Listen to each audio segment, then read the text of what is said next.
Good morning, everybody. It is Saturday, and I am really glad to be with you.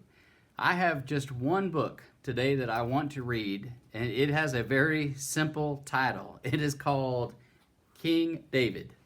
King David.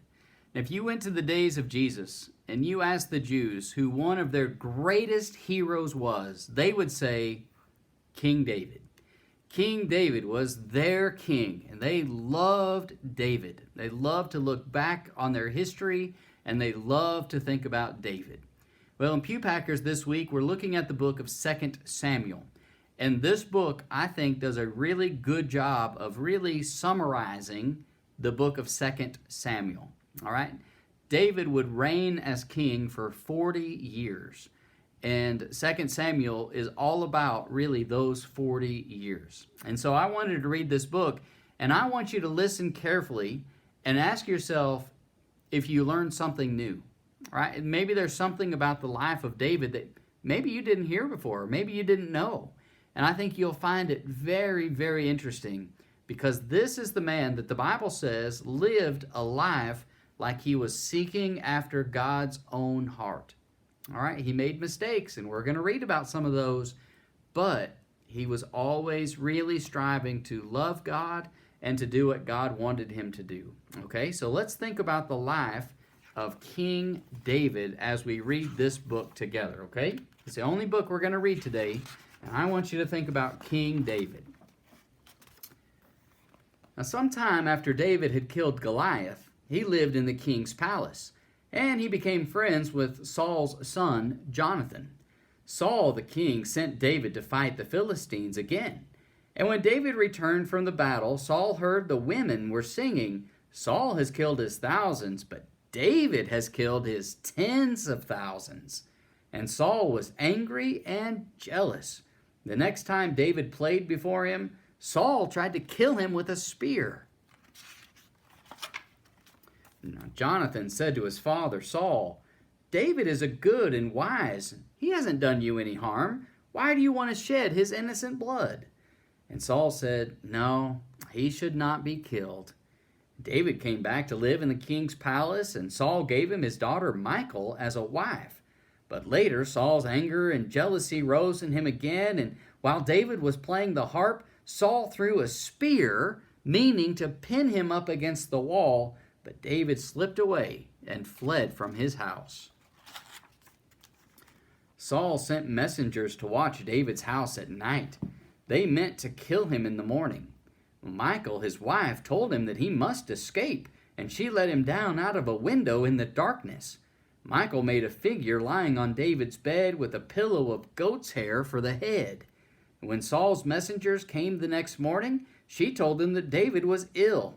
But Saul sent them back to fetch David in his bed so that he could be killed, and the messenger saw that Michal had tricked them. For a long time, David had to stay in hiding because of Saul's anger against him. He stayed in the wilderness, and Saul gave Michal, David's wife, to be married to another man. Well, one night, David left the wilderness and came to the camp of Saul's army. He saw Saul asleep in the trench with his spear stuck in the ground beside him. Abner, the captain of his army, was there too.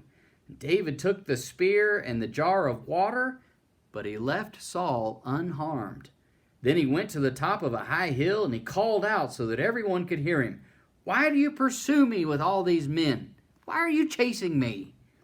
Saul said, "I have sinned. Come back to me, my son David." And David said, "Look, here's your spear and your jar of water. I could have killed you while you slept, but I did not want to harm God's anointed king." That was nice of him, wasn't it?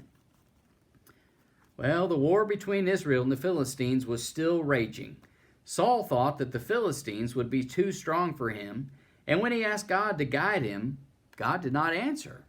So Saul disguised himself and went to Endor, where a witch lived.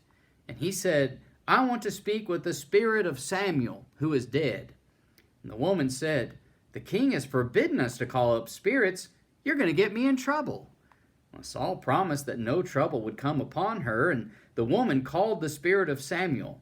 But Samuel did not comfort Saul. He told Saul that he had disobeyed God and that David was going to be the next king of Israel instead of one of Saul's own sons. Soon after this, the Philistines were victorious. In one battle, they killed Jonathan and 2 more of Saul's sons. And when Saul knew of this, he didn't want to live any longer, and he killed himself. A messenger came to tell David that Saul and Jonathan were both dead, and David wept, and he tore his clothes, and he cried. And this was what he said: "The beauty of Israel is slain upon the high places. How the mighty have fallen. Ye mountains of Gilboa, let there be no dew, neither let there be rain upon you, nor fields of offerings, for there the shield of the mighty is vilely cast away." Saul and Jonathan were lovely and pleasant in their lives, and in their death they were not divided. They were swifter than eagles, they were stronger than lions. You daughters of Israel, weep over Saul, who clothed you in scarlet with other delights, who put ornaments of gold upon your apparel. I am distressed for you, my brother Jonathan. Very pleasant have you been to me. Your love to me was wonderful, passing the love of a woman. How are the mighty fallen, and the weapons of war perished? He was sad, wasn't he, when Jonathan was dead? Well, now that Saul was dead, Israel needed a new king, but the country was divided. David was made king of Judah, and he ruled in the city of Hebron. But Abner, the captain of Saul's army, made one of Saul's other sons king of Gilead and of the Asherites and the rest of Israel. There was a long war between these two sides. David became stronger and stronger, and Saul's son became weaker and weaker. Abner and Saul's son got in a fight, so Abner sent secretly to David, saying, "I'll help you to become king over all of Israel." And when Abner brought Michal to David, David made a feast for him and let him go in peace. When Joab, the captain of David's army, heard of Abner's visit, he was furious. And he said to David, "Why did you let Abner go away in peace? You know he came to spy on you, to find out your plans, so that he and his army could defeat us." Then Joab sent messengers to ask Abner to meet him in Hebron, but he did not tell David about it. And when Abner came to the gate of the city, Joab took him aside as if he wanted to speak to him alone, but he stabbed him in the heart. David wept when he heard this, and he said, "I'm not guilty of this murder." And he told all the people to mourn with him for Abner. Not long after Abner's death, Saul's son was also murdered. Then all the tribes of Israel came to David at Hebron and said, "We are of your bone and flesh, and you're going to rule over all of us." So David became king of all Israel. Now David brought the ark of the Lord to Jerusalem. He made burnt sacrifices, and he himself danced with all his might before the ark. His wife Michal looked out of her window and saw David dancing. She laughed and mocked at him and said, "You were shameless, dancing in front of all those people." God was angry with Michal for this, and she did not have any children. One day, when David was walking on the roof of his palace, he saw a very beautiful woman in another house. He asked who she was, and his servant said, "Her name is Bathsheba. She's the wife of Uriah the Hittite." David wanted to have Bathsheba as his own wife, and he did a very mean thing. He sent a message to Joab, the captain of his army, and he said, "Send Uriah the Hittite to me." And when Uriah had come to the palace, David wrote a letter to Joab and told Uriah to carry it back to the battlefront. And the letter said, "Put Uriah in the front of the battle with the bravest of the men, so that he is certain to be killed." Can you believe it? Joab did as David had asked, and many of the bravest men were killed in the battle, and Uriah died. Joab sent messengers to David and said, "The enemy shot from the city wall, and many men died, and so did your servant Uriah." When Bathsheba heard that Uriah had died, she mourned for him. But after her mourning was over, David took her as his wife, and they had a baby son.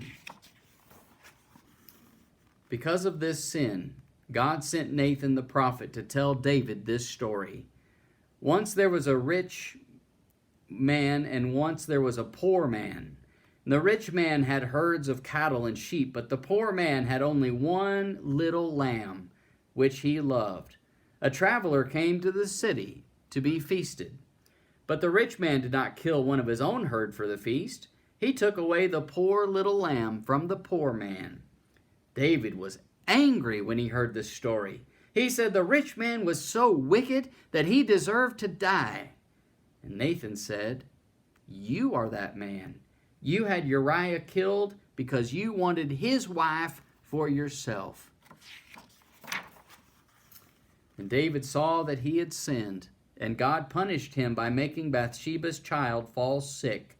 For days David would not eat. He prayed that his child might be made well again, but after 7 days the child died. David's servants were surprised to see David get up and wash himself and eat again. And they said, "You were without food, and you wept while the child was alive. But now that he's dead, why don't you still weep, and why don't you continue to fast?" And David said, "While the child was alive, God might have cured him. And now he is dead, and there is no more hope for him. I shall go to him, but he shall not return to me." After some time, Bathsheba bore David another son. His name was Solomon, and he would be the next ruler of Israel. And so, next time, we'll be thinking about Solomon. All right, we've talked about Saul in 1 Samuel. We've talked about David in 2 Samuel. And then we'll talk more about Solomon coming up in the future, okay? Now, what does all of this have to do with you and me? Well, we need to remember that the same God who was alive and well in the days of King David is the same God that you and I continue to serve now. We can learn from the mistakes that David made and remember that God still loved him. And even when we make mistakes, God is always going to love us. David asked God to forgive him, and God did.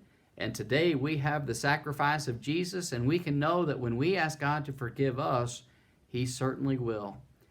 I think it's good for us to think about big Bible characters like King David and think about the love that they had for God.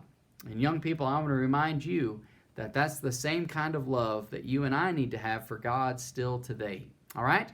So think about how much God loves you, and think about how much you need to love God as you go through your day. And I hope that we can be together again really, really soon, okay? Thank you for stopping by today. I'll look forward to next time. I'll see you then. Bye-bye.